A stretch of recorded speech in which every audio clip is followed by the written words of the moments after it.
अध्यक्षांनी रस्त्याच्या खडीची चोरी केली.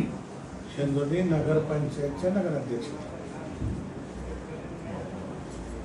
घ्या बेटा सगळं आमचं. अशा चुकीच्या पद्धतीने समाजामध्ये आमची प्रतिमा खराब होईल, अशा दृष्टीने वातावरण खराब होईल अशा दृष्टीने चुकीचं वृत्त पसरवलं गेलं की 2-3 दिवसापूर्वी, जेव्हा की मी हॉस्पिटलला चेक इन साठी गेलो होतो मुंबईला, आणि सांगितलं गेलं की बा रस्ता खोदला गेला, रस्ता खोदून त्याचं मटेरियल चोरून नेलं, खडी नेली, रेती नेली, यांच्यावर नगराध्यक्षावर गुन्हा दाखल करा, यांना निलंबित करा, सस्पेंड करा, फलाना करा, अमुक करा, तमुक करा. आणि कोणाचं म्हणणं की ज्याचं या रस्त्यासाठी शून्य योगदान आहे. आम्ही 2-2, 3-3 वर्ष गिरीश भाऊच्या माध्यमातून गडकरी साहेबांच्या मागे लागलो, नागपूर गेलो, पुणे गेलो, मुंबई गेलो, दिल्ली गेलो आणि रस्ते सँक्शन करून आणले. आणि रस्ते सँक्शन करून आणल्यानंतर काळजीपूर्वक त्याचे टेंडर निघाले, काढले. आणि टेंडर मध्ये असं असतं, सगळ्या पत्रकारांच्या माहितीसाठी सांगतो की तुम्ही जे काही खोदकाम करणार आहे आणि जे काही मटेरियल वेस्टेज निघणार आहे ते मटेरियल तुमच्या पद्धतीने तुम्ही इथून न्या, समुद्रात फेका, का कोणालाही द्या, का काही करा. त्याच्याशी सरकारचा काय किंवा डिपार्टमेंटचा काय संबंध आहे? ते जे वेस्टेज मटेरियल निघतंय त्याचं त्यांना बाजूला करावं लागेल, तेव्हाच नवा रस्ता होईल ना, तेव्हाच नवा रस्ता होईल. याच्यासाठी काही वेळेला या ठेकेदारांना स्वतंत्र जमिनी घ्याव्या लागतात भाड्याने, जेव्हा शेतकरी आजूबाजूचे टाकू देत नाही, कारण ते डांबर असतं, ते टाकलं की पिकत नाही. परंतु पहूर पासून तर पाचोऱ्यापर्यंत बहुतेक शेतकऱ्यांनी या ठेकेदारांनी विनंत्या केल्या की बा हे वेस्टेज निघते आमच्या बंदरावर टाका, आमच्या शेतात टाका, त्याच्यानी इथे आमची व्यवस्था होऊन जाईल. आणि त्याच अनुषंगाने आम्ही त्यांना विनंती केली की हे मटेरियल तुम्ही आमच्याकडे टाका. बरं, त्यांनी कुठेच 1 रुपया कोणाकडून घेतला आणि घेण्याचं प्रयोजन नाही. सगळं काळजीपूर्वक मटेरियल त्यांनी जिथे ज्यांनी मागितलं त्याला टाकलं. बरं, मटेरियल खोदलं आणि टाकलं, ज्याचं मटेरियल होतं त्यांनी टाकलं. याचा काय रोल आहे त्याच्यामध्ये? यांचा काय संबंध आहे त्याच्यामध्ये? हे कोण आहे त्याच्यात? ही मंडळी आहे कोण? यांचा काय रोल आहे? आणि म्हणे सरकारची खडी चोरून नेली, रेती चोरून नेली, अमुक नेली, तमुक नेली. ते तर ठेकेदाराचं काम सुरू आहे ना. आणि आता रेती खडीचं काम विलास भाऊ होत नाही. आरएमसी प्लांट आहे सगळे, बरोबर आहे ना. आरएमसी प्लांट तयार होऊन होता, ते त्यांच्या त्या ह्याच्यामध्ये फेकले करून आणि ते डंपर टाकले, ओतले जातात ते मोठे मोठे कंटेनर, काय म्हणतात त्याला, ते मिक्सर. ज्याचा काही संबंध नाही तो माणूस हा विषय उचलतोय. बरं, स्वतःचं आत्मचिंतन हे माणसाने केलं पाहिजे ना.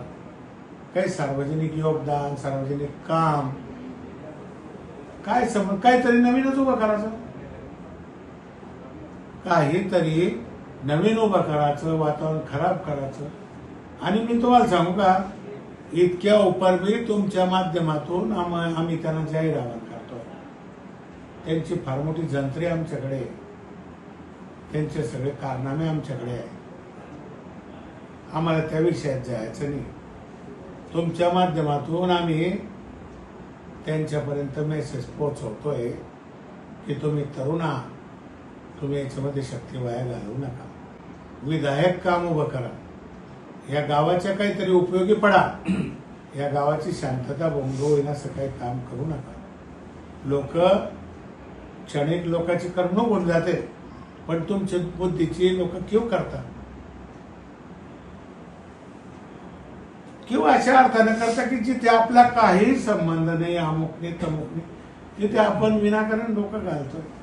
आता आम्हाला तर अनेक प्रकारचे कायदेशीर सगळ्या कारवाया करायला आम्ही मोकळे. आमच्या सरपंचांनी चोरलं त्यांच्यावर गुन्हे दाखल करा, तुम्हालाच करता येतं का? आमची मानहानी केली नाही का तुम्ही? आम्हाला सगळ्या प्रकारचे करता येते. सगळ्या प्रकारचे आमच्या हायकोर्टाच्या वकिलाशी याच्याशी त्याच्याशी सगळ्या चर्चा आमच्या झाल्या आहेत. परंतु दिग्विजय भाऊ आम्हाला याच्यात शिरायचंच नाही, जायचंच नाही. त्याचा धर्म आहे त्याने केलाय, करू द्या.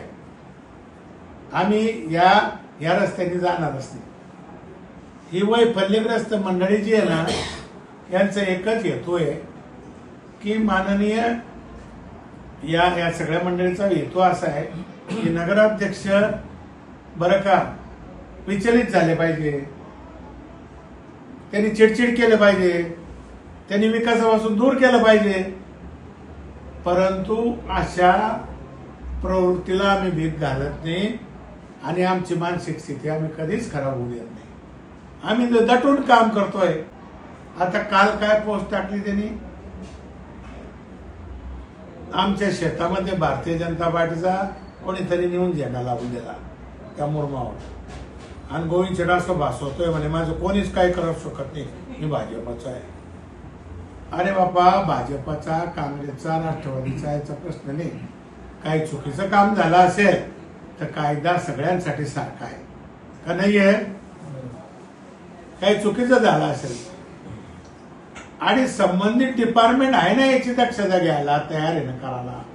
जो ठेकेदार आहे त्यांनी स्वतःहून सगळ्या ठिकाणी मुरमो टाकले, त्याचं काही म्हणणं नाही, घेणं नाही, देणं नाही. तुम्ही त्रयस्तच माणसं.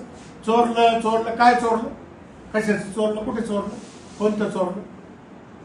हे वेस्टेज मटेरियल चोरलं म्हणता का? त्यांच्या डंपरने राजमान्य अख्ख्या पाचोऱ्यापासून पौरपासून पाचोऱ्यापर्यंत नाही, अख्ख्या देशात टाकणं लावलं. तोंडापूर, फत्तेपूर, जळगाव, चाळीसगाव रस्ते सगळ्या ठिकाणी टाकणं लावलं. त्याच्यामुळे माझी तुम्हाला सगळ्या पत्रकार बंधूंना विनंती आहे की अशा प्रकारच्या प्रवृत्तीला आपण वेळेस आवर घातलं पाहिजे. कारण व्यक्तिद्वेषानं पछाडलेले आणि ते वैफल्यग्रस्त झाले की काही करून बा शेटला रोखलं पाहिजे. शेटच्या मागे भगवंत श्री चक्र स्वामी श्री दत्तात्रय महाराज पंचावन्न, सर्वसामान्य जनता माझ्या पाठीशी, माझे नेते माझ्या पाठीशी, माझे सगळे कार्यकर्ते माझ्या पाठीशी, माझे सगळे नगरसेवक 20चे 20 नगरसेवक माझ्या पाठीशी या ठिकाणी. त्याच्यामुळे रोखण्याचा काही प्रश्नच येत नाही. तुमची हाशी होते आणि तुम्ही समाजाच्या नजरेतून पडताय. आता कालची पोस्ट अशी टाकली, कुठे गेलं भारतीय जनता पार्टीचं हिंदुत्व? तुम्ही पाहिले ते? कोणतं हिंदुत्व? शेठचं हिंदुत्व, भाजपचं हिंदुत्व. ती कोणतं हे दर्गा काबर काढत नाही, फलाना काबर काढत नाही. भाजपचे असे षंडवृत्तीचे लोक फलाने अमुक. आता तो जो रस्ता आहे तो BNCच्या अंडर आहे, सार्वजनिक बांधकामाच्या अंडर आहे. आणि तो रस्ता किती काढायचा, काय काढायचा, कोणी काढायचा तो त्यांचा विषय. आणि तुमच्या काही समस्या असतील किंवा हे काढलं पाहिजे, ते काढलं पाहिजे, ते तुम्ही BNCला सांगितलं पाहिजे किंवा संबंधित आणखी माननीय मंत्र्यांना सांगितलं पाहिजे, पोलिसांना सांगितलं पाहिजे. भारतीय जनता पार्टीचा काय रोल आहे त्याच्यात? भारतीय जनता पार्टीचा ना त्या मंदिराचा संबंधी होता ना त्या दर्ग्याच्या संबंधी आहे. आम्ही आमचं संघर्षातून नेतृत्व या ठिकाणी तयार झालंय.